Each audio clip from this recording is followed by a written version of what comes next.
I'm Steve Carver in Dunn, North Carolina, right in the heart of North Carolina on Interstate 95, and about 10 miles from I-40, 100 miles from the coast, and 200 miles from the mountains. So right here in the center of the state. And I want to welcome you to our presentation tonight, which is going to be talking about how to stay in business for the long haul, or in other words, how to stay in business for a long, long time.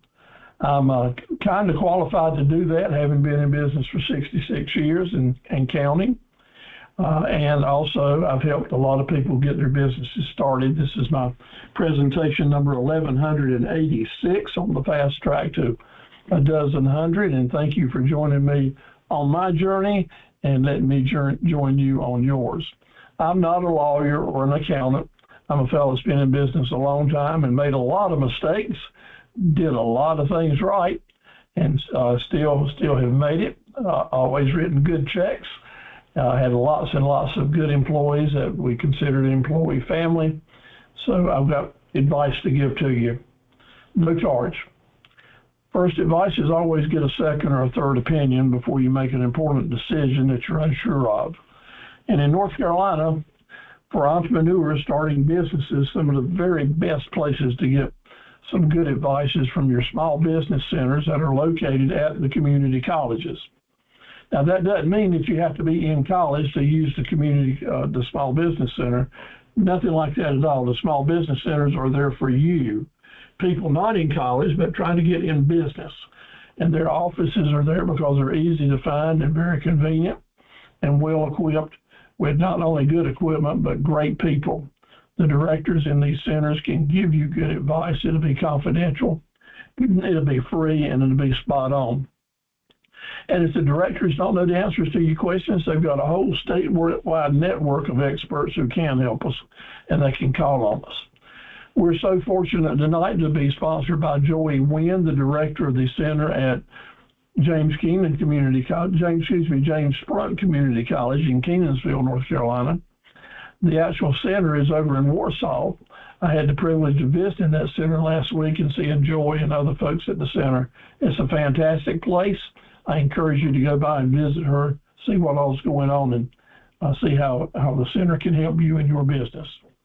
If you're into preparing food services, Kendall, this might be an interesting thing to you, because one of the very best and progressive commercial kitchens in North Carolina is at this center, at West Park Center of the community college system there. And Lynn Murphy is the director and manager of that commercial kitchen, and she knows her stuff. She knows how to run it, and she knows how to make it happen. And if you've got questions about commercial kitchens, Lynn would be a really good person to call and to talk to. I'm keeping up with attendance during this series, as I always do, because if you do attend at least 5 of the 8 courses, you'll automatically be eligible for a certificate. Many of you in attendance tonight have already earned certificates from other courses, and I'm so glad to have you back, because that means you're interested in learning new stuff and just nailing down the things that we talked about. So I'll be keeping up with attendance, and I certainly appreciate y'all doing that. If you attend the 5 courses and contribute in the homework assignments, then you'll be eligible to earn membership into the Academy of Entrepreneurs and Associates, and indeed some other certificates as well. Next week, we're going to be talking about designing and implementing marketing and advertising plans that will have an impact for the long term. We're always talking about short term, what's going to happen right now. But next week, we're going to talk about the little things that you can insert, or the major things that you want to always remember to improve long-term business. That's on the topics list for next week. Your study guides that have been emailed to you. If we had your email address, we emailed them to you. And if I have your emails, I'll re-email them tomorrow. And tonight is the first one is 1186, which is the talking points. So as you're getting these study guides, if you don't print one off and use it to take notes on during the presentations, that would be the best one to do. There's also 2 or 3 others there that are very important to you. If you get a chance, look them over, but save them in your business file. These study guides can come in very handy for you. Again, attend 5 or more classes, you automatically get a certificate. And then if you attend more, write your mission and vision statements, list your strategies of how you plan to change your business for the long haul, and give me a menu of 5 profit centers that you're going to have, then you'll be qualifying for the Academy membership and other things. We also have a certificate, we call it the extra mile, for those that go the extra mile, think out of the box, and really show leadership in the presentation. So we'll look forward to seeing those come for you too. Now, last week we mentioned a company that's been in business a long time. First of all, I asked you just to mention if you'd ever heard of Nathan's. And I just pulled this out of the sky and threw it out there. And some of you had heard of Nathan's. As a matter of fact, 2 of you tonight have mentioned that it kind of surprised you, and you were glad to see that because it did bring back some memories when we did that. Kendall, over in western part of the state, Kendall, what do you remember about Nathan's? Turn your mic on and talk to us. I'm originally from Brooklyn, New York, and Coney Island is the main landmark. The main, like one of the main locations is at Coney Island in Brooklyn, but it's been there for years. So all the way up to, they opened when my great grandmother, they were open before she was born, but she even went there as a child. So they've been in business for generations. So they have been. See that they're still alive, and they're my hot dog of choice. So I always Nathan's hot dogs. All right. Well, thanks for sharing that with us, and it really makes the point that a small business can live a long time and live in the hearts and minds of generations after generations, and that's the kind of businesses that we're all want to do. And Nathan started out with that nickel hot dog and continues to sell hot dogs today and has stores all over the country. Edna, you mentioned that you had a memories with Nathan's too. Is that right? Yes, I do. I remember I was born and raised in Brooklyn. So I used to remember going in when I was a little girl, and I'm 61 years old now. So I have a lot of memories of that restaurant and the boardwalk and the rides that's out there and the aquarium that came along, after during the time I was born. I have a lot of great memories, and also my kids stuff too. My kids have too. Thank you, Edna, for sharing that, and it proves the point that if we have a good relationship with a business, the memories last on, and they last with not only our children but maybe our own grandchildren. I'm privileged in my business to be able to still serve the grandchildren of the gentleman that my daddy worked with back in the 60s. So that's pretty darn gratifying. Thank you all for saying those comments and proving the point. So let me throw another one at you, and I'd like for you to just go over to your chat board and just say either yes or no. Yes or no. Does this logo mean anything to you? The Bright Leaf logo. Does that mean anything to you? Either yes or no. And if yes, what does it bring to you in mind? The Bright Leaf. Does that have anything to do with any of you? This is going to tell us about how many folks that we have with us that are actually born and raised in eastern North Carolina, because if you are an eastern North Carolina native, you probably have heard of the Bright Leaf logo, and we'll talk about it later. So I'm really glad to see that I'm getting a bunch of no's, because we're going to help an old line company do some new business, because I'm sure that you'll want to try their product after we talk about them later on, because they are legends of their own as well. So we'll get to that. So the path up for business people, for small businesses, and Joey Wynn, the director and sponsors, asked me to put these presentations together to maybe share some tips, strategies, and ideas as to what makes it different for the few businesses that last a long, long time. What are the things that set them apart from the ones that just make it a year or two and then they're gone? Well, I'm happy to say I was born into a company at 12 years old. My dad started a company, and I started working with him from day one, and that was back in 1959. So here we are 66 years later and counting, and I'm still affiliated with that company. I actually sold a major part of it a few weeks ago, but I'm helping the new owners in this transition period, and it's still the Carver equipment still runs in my blood, and I'm pulling for it all the time. So I know what it is to be involved in a company for a long time, and have learned a lot of the reasons why. When we first started in business and you rode by a farm, this was what you saw out in the field. This is what was going on, and we bought tractors. We bought tractors to the farming community, and we're so glad to do it. And some of our first customers actually traded in mules to buy the tractors from us. So that's how long we've been in business. And our first tractors kind of look like this. This is an example of one of the small first tractors that we sold in this area. So just to give you an idea on the history. That business now has lasted a long time. It's changed hundreds of times, and now it's an internet business selling implements to people all over the United States and even some foreign countries as well. So now Carver Equipment is an internet business, carverequipment.com. Does a lot of business and looks forward to growing and doing even more.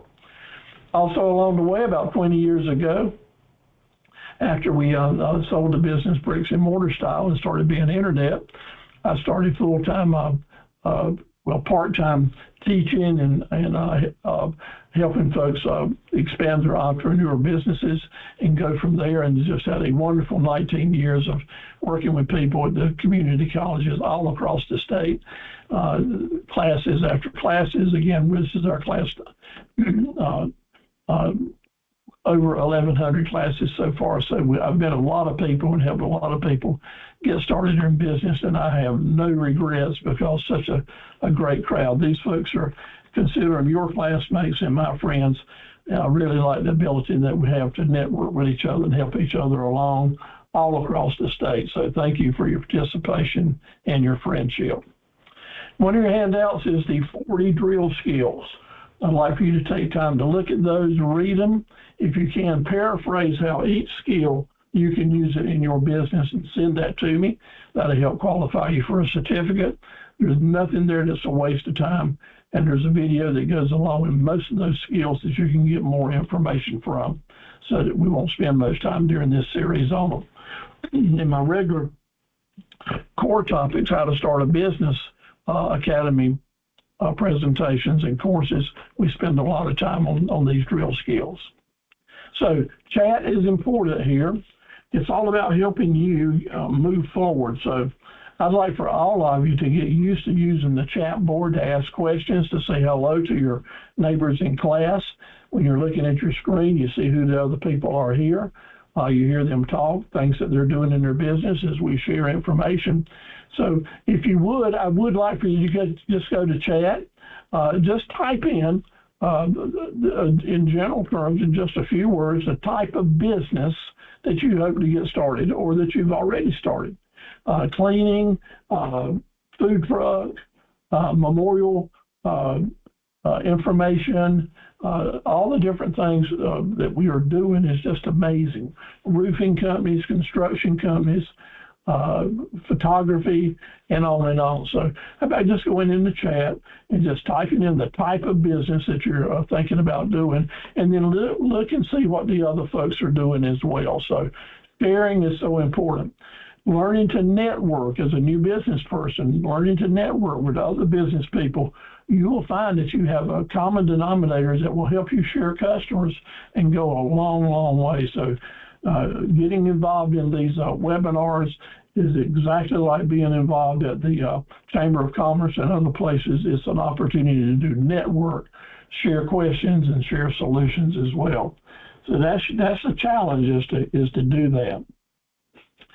Each week we're going to talk about 5 different subjects that will have an impact on what we're doing to stay in business for a long time. We'll talk about networking, AI, customer service, hospitality, and becoming and being in a league of your own. And we'll just have short comments about each of those.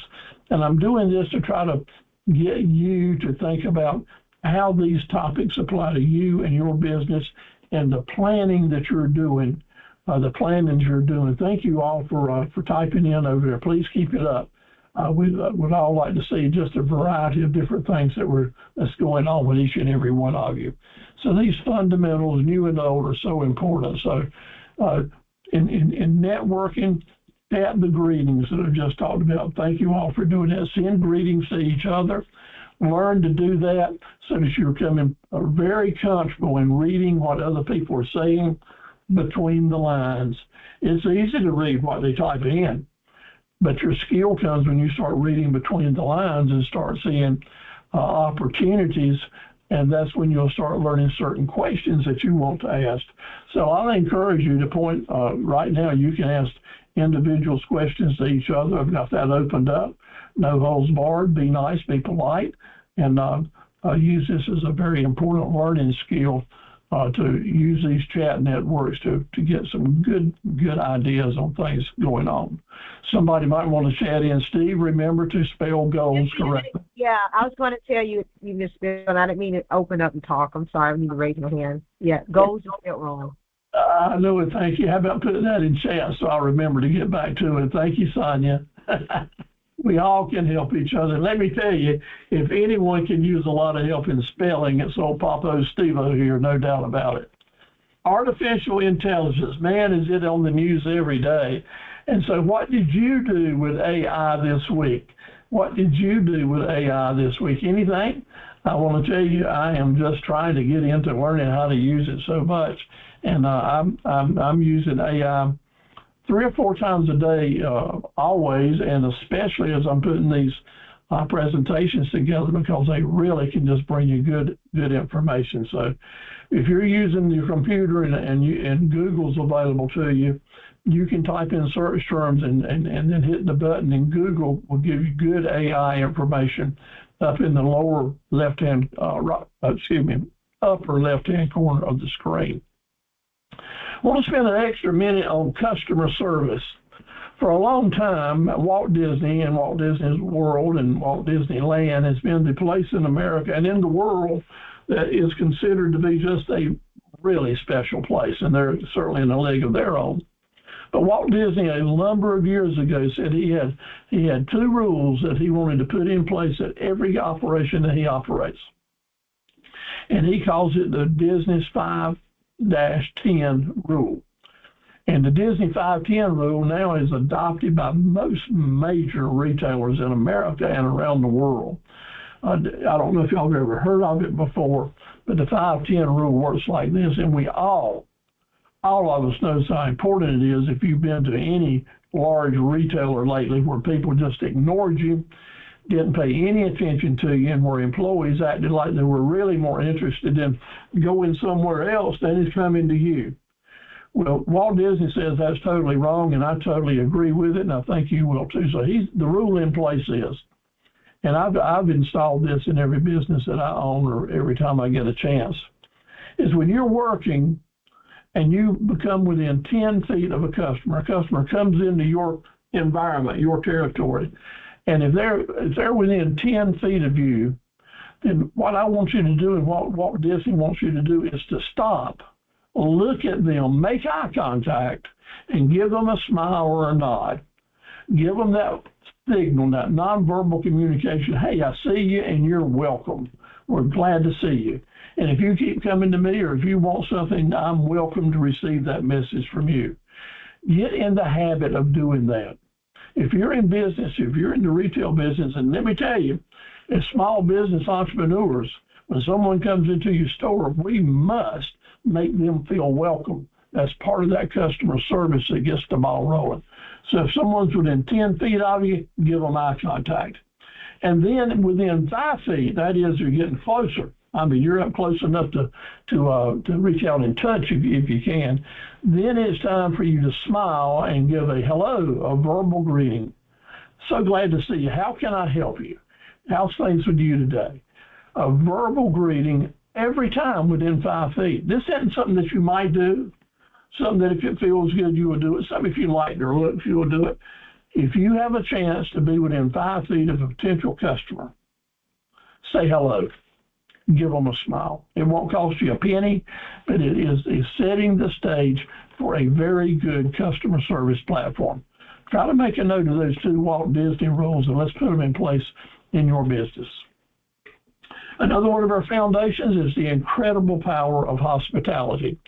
And what is hospitality about, Linda and Drew? What is that about, Kendall? Hospitality is all about making sure that your customer feels at home, feels very comfortable with you and the setting that they're doing in your business. If I walk up to Kendall's food truck and I'm interested in placing an order for something, I want the environment of around there to be welcoming and comfortable, and for me not to be at ease or on edge. And if I am, that he's figured out a way to take that away, maybe with some island music, or maybe with some comfortable seating, or some fans blowing if it's real hot. Find the way to help your customers feel more comfortable and at home. That little bit of extra effort that you're seeking out is important. See, so, well, hey, Steve, my business is an internet business. How am I going to make someone feel at home on the internet? Lots and lots of different ways. It's the way you greet them. It's the messages that you send out. It's the way you do your imaging. Lots and lots of little things can make a lot of difference in building a hospitality platform and making them feel at home. That's what you're after. So when I give the quiz, when the quiz comes at the end of this course for you to qualify for different certificates, now that's going to be a question. What is the purpose for a hospitality? And the answer is going to be to make that customer feel at home. It's just that simple. It needs to be a mindset in your mind that the customer is a guest, and you're going to focus on listening to what they're saying.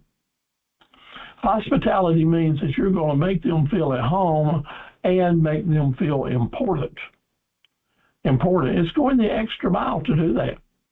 It's sending the messages and making it a singular energy using thing that you're going to do, and it's important enough to remember it. People might say, well, Steve, these are just fundamentals. Everybody knows this. Everybody knows this. Well, everybody may know it, but you and I both know that when you visit stores around in your community, employees don't do this. And when you find a store that does, you appreciate it, and you find a way to get back to them for the long haul. So another area that I want each and every one of you to do, Kevin and Kahara, Roy, is I want your goal to be in that you're going to be a league of your own. You're going to be really good, better than everyone else at what you're doing. Being in a league of your own means that you're better in doing something than everybody else, and that you're unique in doing it. Have that challenge, have that goal. I try to do that. I want to be in a league of my own in my teaching and in my presentations. I want to, in my teaching of these different topics, I want to be the best at it that there is. I know I'm not there yet, but I'm praying that I'll get there, and the things that I say and do will help us get there and be the right thing. Trying always to be in a league of your own is a good thing to do. So let's have a little fun now. Let's have a little fun. 86 years ago, in 1939 to today, that's 86 years, a company started in eastern North Carolina, and today they're in a league of their own, and they're wide open. They may be the strongest today that they've ever been. And I want to see if y'all remember now anything about who we talked about later, and that is the Brightleaf. I didn't get a single yes that y'all had ever heard of Brightleaf, but now let me see. I want you to go back over and give me a yes or no as we move along here, if you remember seeing this trademark and these products recently. So Brightleaf is a product of the Carolina Packers. It's not the Green Bay Packers. This is the Carolina Packers in Smithfield, North Carolina. And Brightleaf is their main product. And I'm still getting those. Y'all still hadn't heard of them. Brightleaf was started by Carolina Packers in Smithfield by Mr. John A. Jones in 1939. He came up here from Claxton, Georgia with his family, and he started a business. He ran it until he passed away in 41, and his son Buck Jones took over the operation in 1997. Buck passed away, and his wife took it over, Jean, and she kept it running until 2016. And now one of the employees and family member is still running the business. Kent Denning, 75 years later in business. 75 years.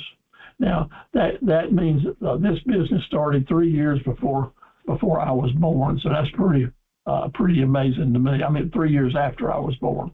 So the Bright Leaf, here's what they got. How about now? Anybody remember seeing these at the grocery store? It's the hot dogs. It's the original red classic hot dogs. Bright Leaf's red color.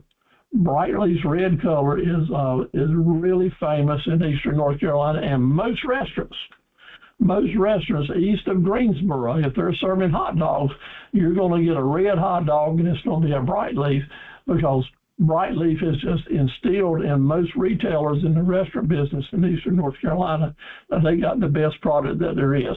They do have a really good taste. I love them. I'll say that my personal preference is Nathan's, coming in second place right up there with them as kind of a local grown product. The Bright Leaf red hot dog is a wonderful, wonderful tool. They do a fantastic job of advertising. If you're a Facebook user, I'd like for you to type in Bright Leaf and follow become a follower, because they do a great job marketing, and you'll get a lot of really good marketing ideas. So this Bright Leaf red hot dog is something that I want you to be on the lookout for, because they are in a league of their own, and yet you don't have to give it a try. That's what I'll say for you. Let's give it a try. So they're all over Eastern North Carolina with pop-ups, every events. They do a great job marketing. A local company that owns the local market, and I'm really proud to have them as part of our business community in North Carolina, because they certainly do a really good job, and I'd like for y'all to at least give them a chance to give it a try. They are in a league of their own because of all the good things that they do and good products that they sell. What sets the businesses apart? What's going to set your business apart, Kevin? What's going to make your business, Corey, make it for the long haul when so many just can't do it? So that's what we're focusing on tonight. Our whole course has got 7 different topics. Tonight we're in topic number 2 listed here, customer relationships, and we'll continue this on Tuesday nights until we get them all down pat, so to speak. So here we are in the customer relationships, and it's about management. Part of being in business is to sell your product or to sell your service. There's no doubt about that. That is important, things that we have to do. And you may be really good at that. But there's other kind of managements that we have to be good at as well. Asset control, cash flow, supply chain, employees, all those things are important. But let me tell you, no customers, no business. Customer management is important, and customer management for the long term is most important for sustainability. We can't stay in business selling a customer one thing at a time and not ever expecting or working hard to see them come back. If you're doing that, you might as well be doing state fairs all over the country. Load up one week and go somewhere else next week. See those customers one time. Don't care if you ever see them again, because you're going to be a year before you come back, if at all. No, that's not no work for you and for me. Relationship management is what we're going to talk about tonight, and it needs to be a key part of how you're looking at getting your business started and running. I'll tell you now, we're not going to waste any time in talking about that. What we have to do is know that not only do we want to sell them, run an advertisement and get them to come and buy from us, but we want to keep them and their feelings front and center in our thinking. The secret to long-term success is to plan with discipline and with excellence. And if you have a plan, is to see it through. It won't be successful unless you take the actions that are necessary to make it last. So I know I'm sounding like I'm preaching to you right now, but I'm really just trying to drive the point home. This is important. It's important enough that you write it down and say to yourself, this is my plan, and I'm going to make this thing happen, and then stick to it. That's going to set you apart for the long haul. Did y'all notice that after COVID, say during the last 2 or 3 years, how when COVID came along, it seems like a lot of companies just look for an excuse to reduce customer service? And I'll use the banks as the first example. They use the excuse of COVID to close their lobbies and make all customers come to them through their drive-in windows. And I'm told, and I see it, that banks are still, for the most part, most banks are still encouraging more drive-throughs than they are coming to the lobby. Now, in that lobby is where you remember names. In that lobby is where you remember faces and you have a chance to share some personal information. In that lobby is where you have customer relationship building. It takes a real pro, and I'm a pro at it and would figure out how to do it, and they certainly need it, for people to learn how to build customer relationships through that drive-in window is extremely hard to do. And I don't see much progress of that in the industry. It's regrettable. So if you're leaning that way about I want to do drive-in services and spend as small amount of time with my customer as possible, then put your drive-in up there and you'll see that customer once or twice, and there's a good chance you'll never see them again if they see anybody else that's offering decent service. My encouragement to you is to figure out how to spend more time with that customer, create the relationship so they'll keep coming back to you. How about at the grocery stores? I go to Food Line is my closest big food store I go to, and even the small independents in Dunn here are now they're putting more and more self-checkouts up here. Less and less reactionship in relationship with that person at the cash register checking you out. You go in by yourself, you leave by yourself, and there's a good chance you never said hello to a single person while you were there. I think that's the wrong direction. You may think different, and I give you your freedom to do that. But relationships count. Hello, how are you? 5 feet away? Yes, eye contact. Let's chat. Try to work it in your business so that you're getting some good time to let that customer feel really, really important, whatever your business is. It's time to move past COVID and get back to some good old-timey hospitality and customer service. Now, it's 5 times more important for you to acquire a new customer.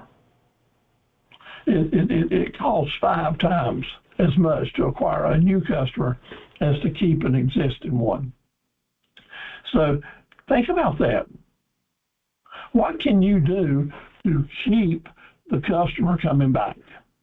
A coffee shop might have a loyalty program, and there's a myriad of things that you can do to promote customer loyalty and bringing them back. But my question to you, Linda, and to Sonia and Mary, what is the one thing right now you can tell me you're going to do in your business to make the customers want to return? Edna, Kahara, Kevin, do you have a one thing that you plan to do to bring that customer back? Well, it needs to be on your important things to do list. Let's think about that. So you might say, well, Steve, what are you doing to make your customers want to come back? And my answer to you is easy. I start out every sentence with, I'm going to do everything I can to see you're 100% satisfied, and that you're going to want to tell your friends and customers what a good place we are to do business with. Yeah, that's creating the Raven Fan customer rules. So I do that. That is just like that's one of the 10 commandments in my Bible of business, is do what it takes to bring those customers back. And let me encourage y'all to do a similar thing. Prioritizing retention is right up there at the top of the list as acquiring new customers. We don't want to spend a lot of time and energy working really hard to bring in a lot of new customers and no time to keep them. One is as important as the other, and they go hand in glove. As a matter of fact, the retention becomes more important than the bringing in the new ones. Because, again, it costs 5 times as much to bring in the new one as it does to keep one. How do we do retention? It's building trust and delivering value and service.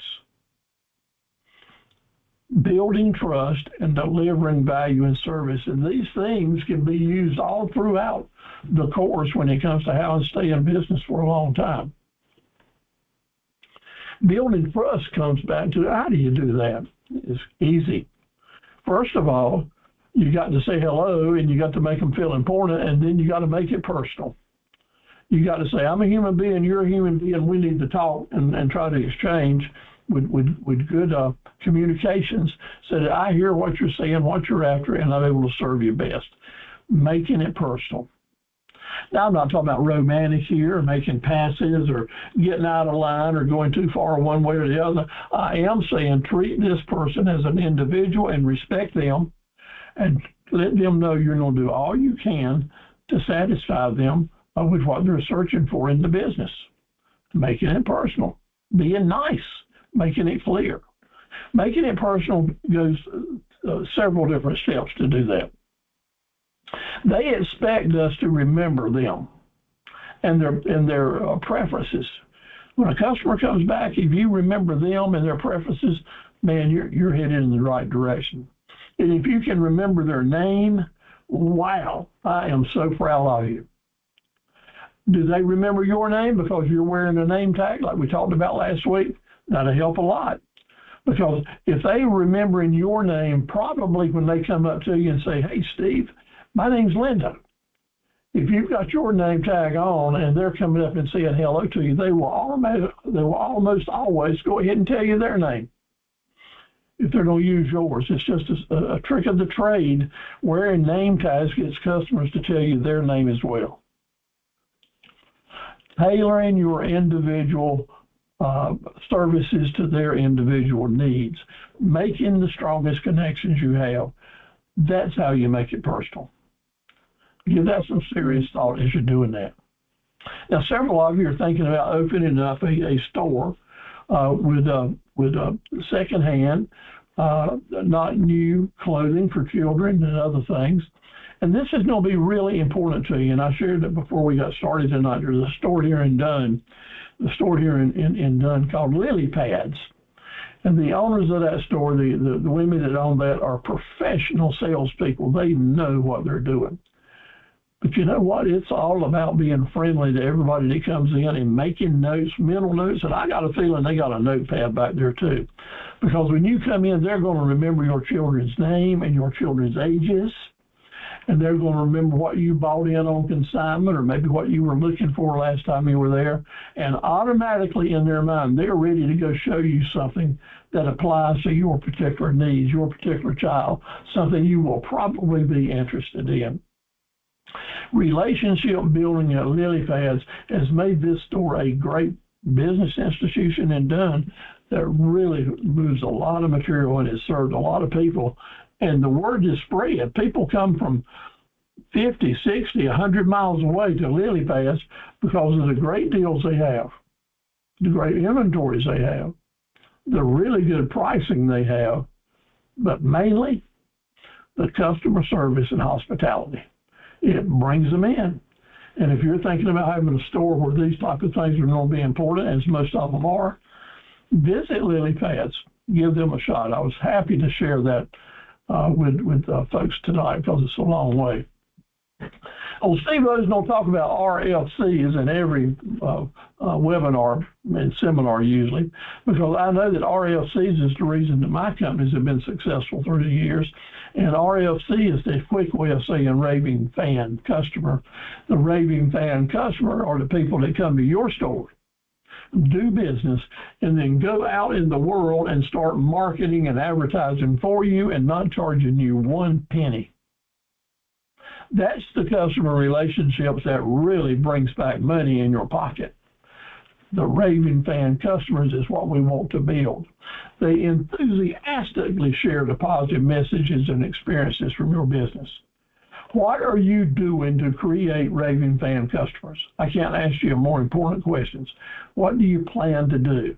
Will you stay with these seminars and webinars? By golly, we'll teach you a lot of stuff of how to make it happen. But they're so important to you because not only do they help you have more revenue and profit, they cut down your advertising cost. They give you a chance to expand your brand reputation. And by doing all that, it gives you a competitive advantage to all your competition.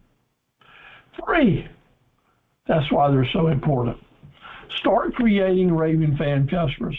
Promise that you're going to give them all you can to see they're 100% satisfied. Focus on the customer service and to build strong relationships. Every time you get a chance to see them, make sure you're glad to see them and make it a memorial experience that y'all were able to exchange greetings with them. And of course, always have that quality, constant quality in what you're giving. Don't try to pull the wool over anybody's eyes. Just be yourself. Be transparent. Be happy, but be transparent. And listen to what they're saying and be ready to reward them in some way for their loyalty. Plan to make sure that they know that you appreciate them in tangible ways that you do that. And kind of lastly, after every sale and every time you have a chance, follow up. Following up with the customer to make sure they're 100% satisfied really makes them feel important and really turns on that need they have to tell other people what a great place you are to do business. But while they're doing that for you, they're giving you feedback. Because when you're following up, you're asking them, what do they need next? What can you sell that they need in the future? What can you do to be better? That feedback that they're giving you, I like to call the magic marketing moment, because that's when you learn what you need to know about what's next and how to keep your business going in the future. Getting that feedback. Now, I know I'm going pretty quickly here. That's why it's important you'll be able to watch the video tomorrow and take notes as you're going if you're not taking notes now, but you're welcome to use the video and the screenshots any way that'll help you. Now, earning trust. Earning trust is a big, big deal when it comes to building customer relationships. Earning trust. If people feel like you don't really care about them, or you're just in it for the almighty dollar, as so many people are happy to say it, or take it or leave it, none of those features have anything to do with earning trust. Earning trust is that special thing that will keep you in business for the long haul. What it does is it starts with your personal commitment to keep high standards and for you to have a transparent moral compass. Now, I don't want to get too deep into the grass here and for you to think that I'm trying to change you in any way.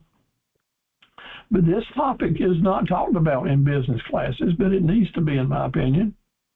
And that is, for your customer to want to come back to see you year after year after year, they need to trust you.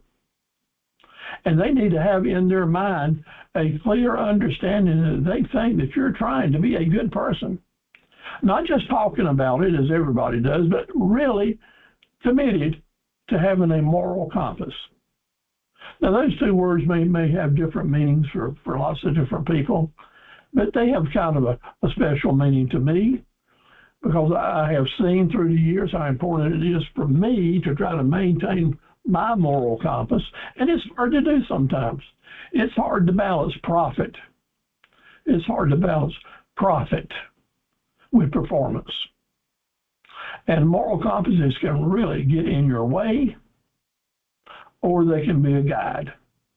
Let me encourage you to let's use it as a guide, as a compass, actually, just like a compass you would use. Moral compass defines morality defines what you perceive as good or bad, or proper and improper. And in every business decision you make, there will be a fine line there that you can go one way or the other. And only you are guiding that ship which way it goes. It tells us how we're going to behave within our society, what our beliefs are and our values related to right or wrong. And they're not fixed. As we grow older and have more experiences, we'll gain more knowledge, and we'll have to cope with hardships, and they all will have a leaning factor on your moral compass. Do you have a moral compass? I hope you do. I want to tell you, you do, whether you've ever used it or not. But this is the last night, if you're listening to me, this is probably the last night of the rest of your life that you're not going to use your moral compass. And I'm happy to say I think that is an accomplishment worthy of my trying to see happen for you. Because I know once I put that moral compass in my hand and started making business decisions with me, it really helped. So how can we earn the customer's trust? How can we win the customer's trust? And it's a win and earning situation. We don't get back to that moral compass as we talk about this. How can we do that? What can you do, Andrew, to earn that customer trust? I like to see, Andrew, I had a chance to search. I search for all of you when I can to see if I can find information about your business. Andrew does a marvelous job putting before and after pictures about his cleaning business work and having customer comments there. That's one good way to do it.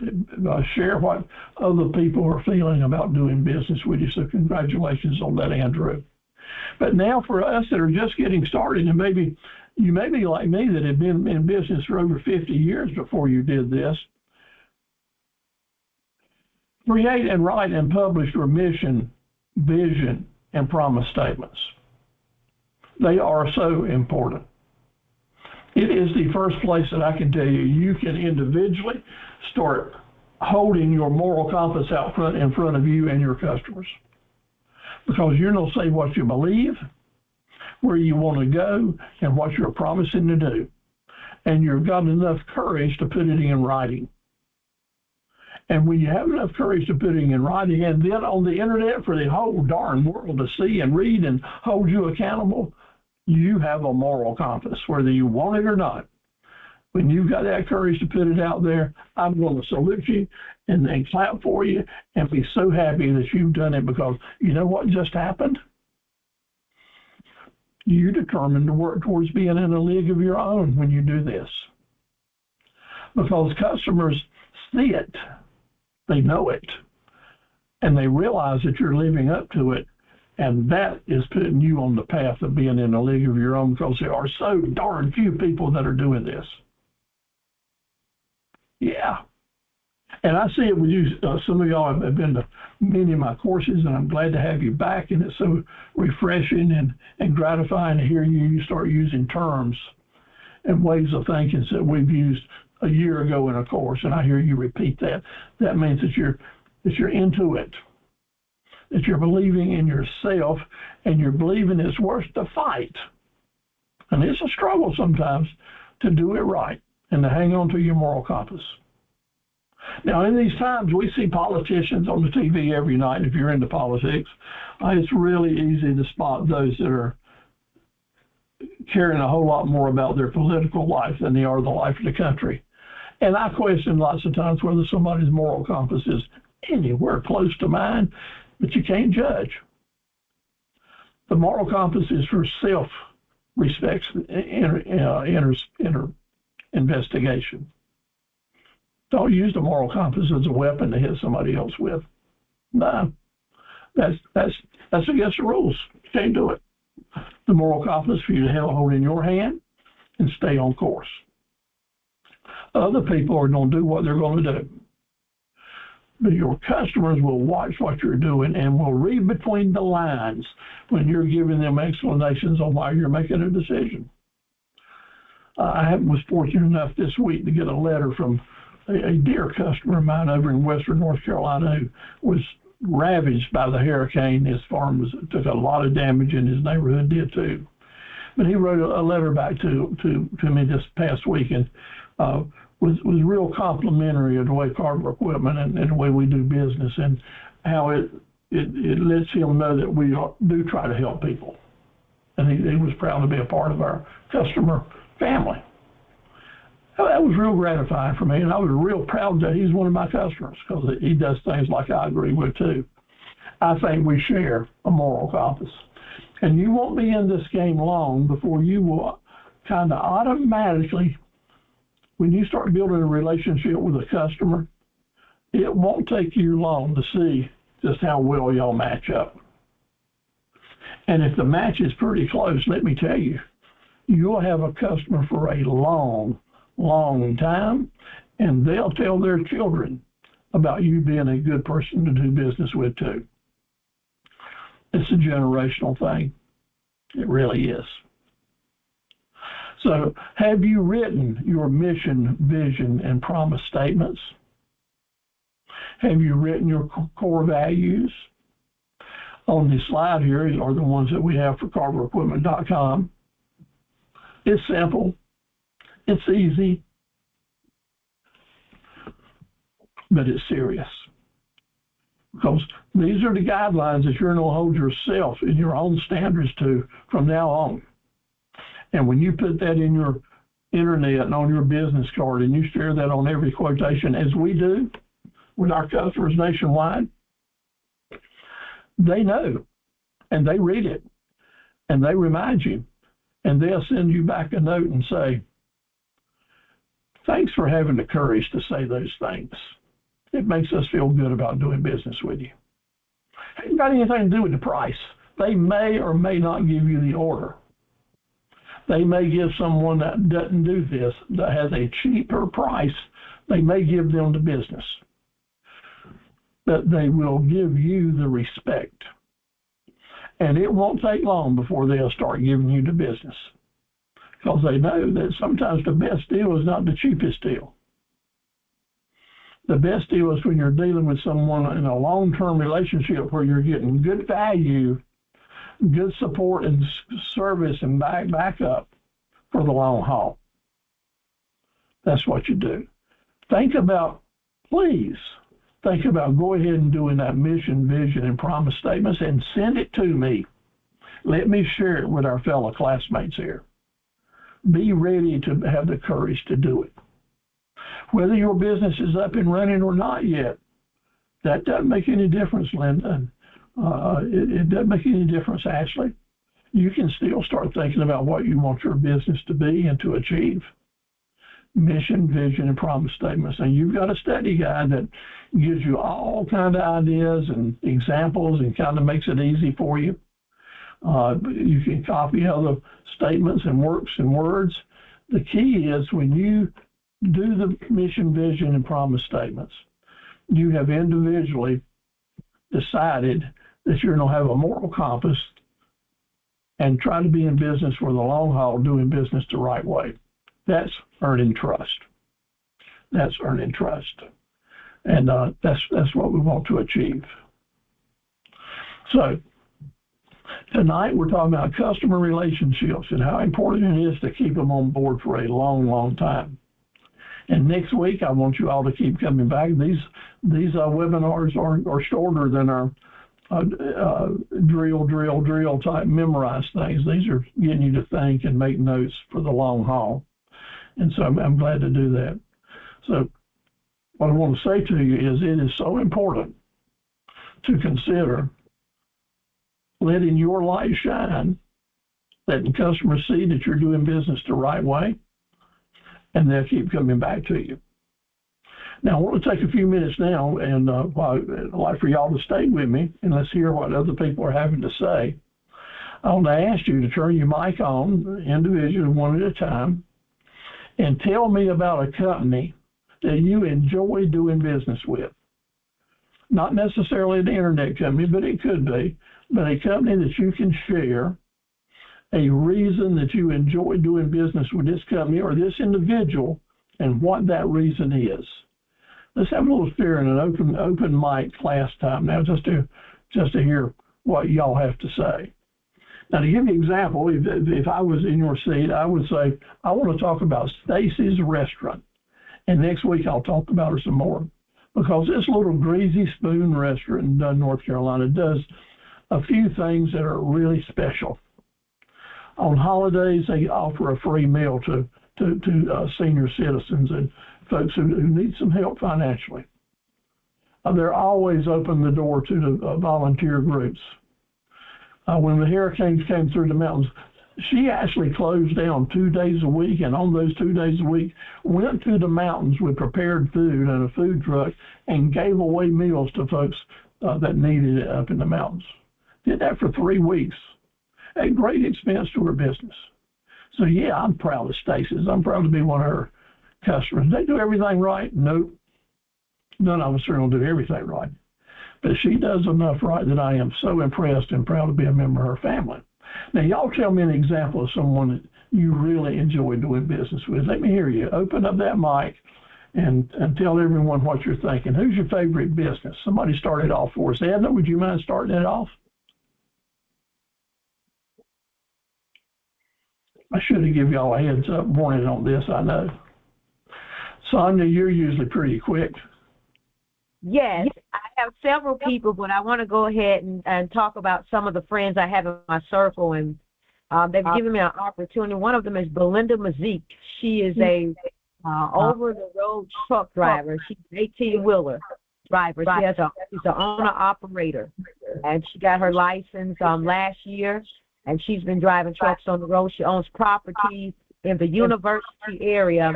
And the first thing she did was give me my first opportunity to begin working on homes.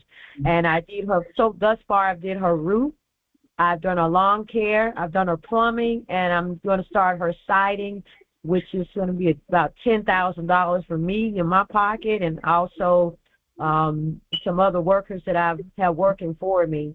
And because of Miss Mazik, the entire neighborhood has started to respect my business, and I'm getting more business, thanks to God, because this is something I never even imagined that I would be doing.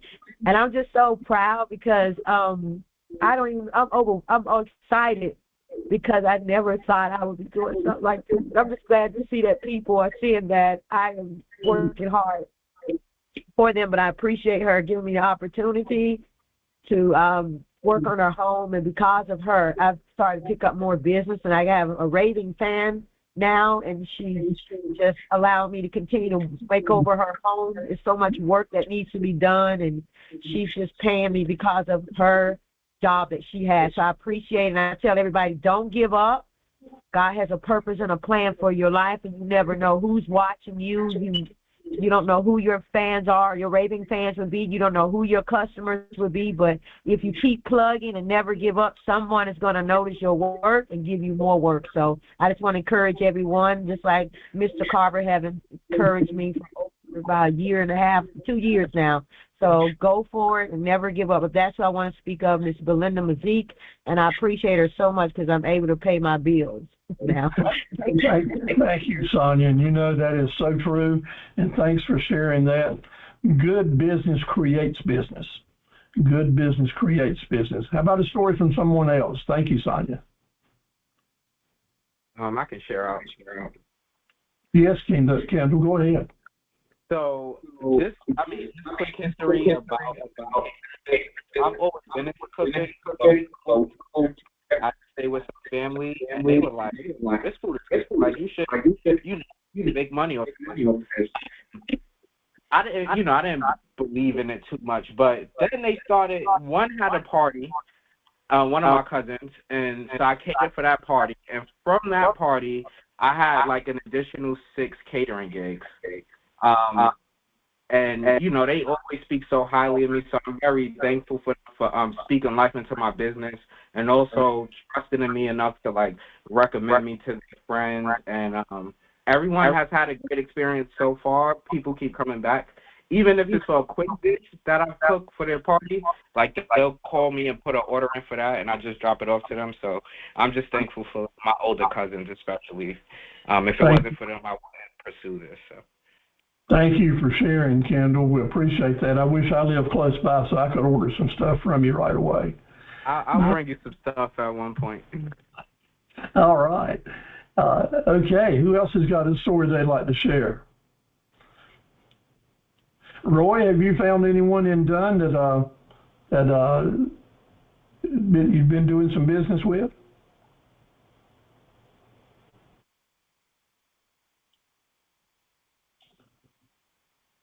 Mary Beth, how about you? Tell us about a good story, someone that you really appreciate a small business and why.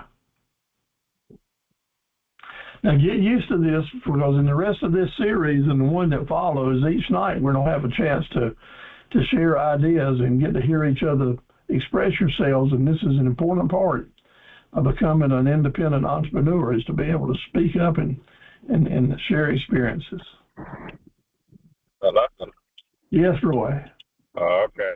Now, it was acting up a little bit, but with the personal training, I had a couple people from work. I trained the person about a month, which was a bad, gave me some experience.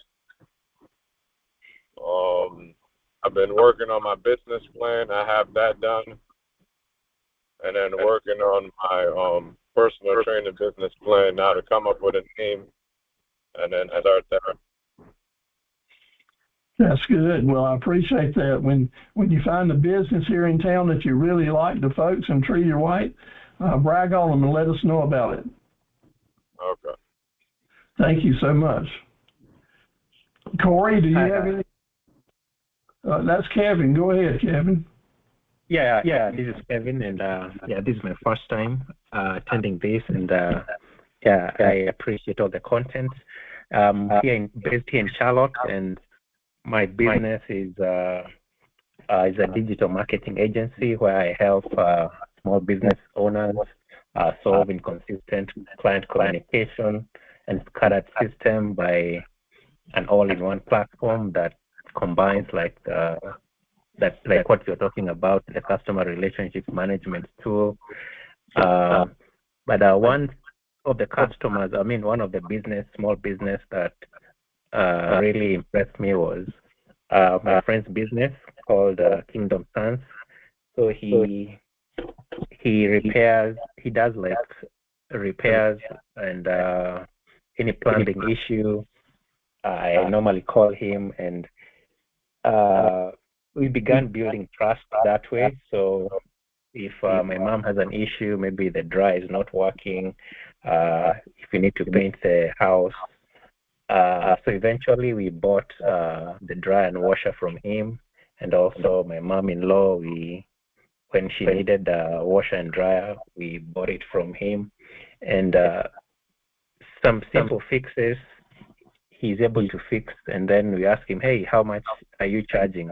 He says, hey, a price, cook me some tea, or and just give me lunch. But over time we are able to trust him and even give him big business.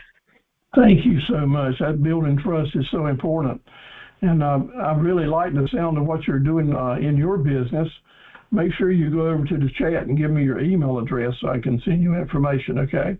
We'd appreciate that. Yes. And am I able to, I wasn't here at the other session, am I able to get like slides, or is there like a video recording? Yes, we're recording this, and tomorrow, if I have your email address, I'll send you a link. Awesome. Thank you. All right. Thank you so much for sharing, everyone. Any other comments before we close it out? You know, in North Carolina, people are saying, have a blessed day. Oh, I've been so blessed today. I'm blessed. We hear that term so often, do we not? It seems to be like kind of it's a buzz term. Well, I want to put a different twist on that. Our minister at the First Presbyterian Church, he uses this in his closing remarks after each service. His message is that each of us need to try to be a blessing to other people. We need to be the reason that other people have a blessed day. And I like the sound of that, and especially I think it applies to things that we're going to be doing in business to create long-term customer blessed relationships. So God bless you all. Thank you for joining us tonight. Look forward to working with you and sending you lots of information this week. Start sending your homework in to me. I really want to see those mission, vision, and promise statements. You really need to have that menu of products and services, because that will play right into your business plan getting started. and stay in touch. And God bless you, and just take care of yourselves. And look forward to seeing you next week. And I'm able to say for the first time this year, stay cool. This weekend's going to be a warm one. Y'all take care. God bless you. Steve, you're such a blessing. Until we meet again, if it's God's will, we'll see you next Tuesday, right? Right on, ma'am. Thank you so much. Good night. Good night. Good night, John Boy. Good night.